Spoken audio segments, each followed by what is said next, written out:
Hello friends, welcome to Global Studio YouTube channel. In this video we will learn how to convert this part file into a 3D printing file. There are total 3 different formats available for you in Solidworks for 3D printing. So without any delay, let's jump into the video.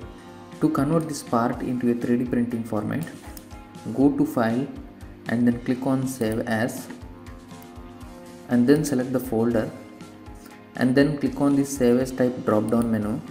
As you can see guys, here there are total 3 formats available for you. One is .stl, one is .3mf and another one is .amf, and we will discuss in detail about these formats in the next video, but I will teach you in this video how to save these files.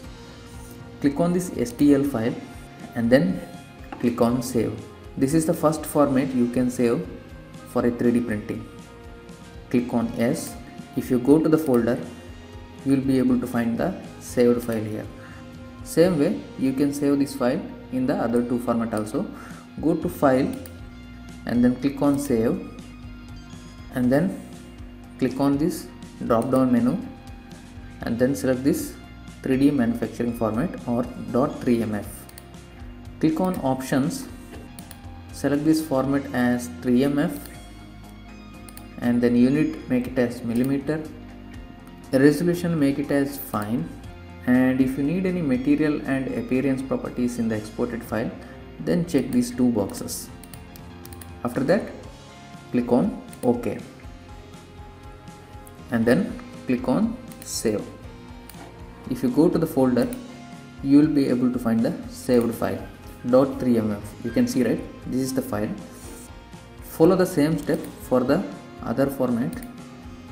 Click on this drop down menu and then click on this additive manufacturing file or .amf and then click on Options, make this option as fine and then select the folder where you want to save the file and then click on Save.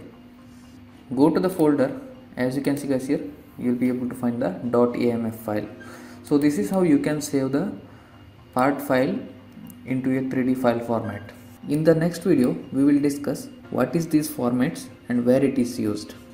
And that's all guys for this video. I hope you guys learned something from this video. Thank you for watching, and also don't forget to click on that subscribe button. We'll meet again in the next video with new tips and tricks. Bye bye.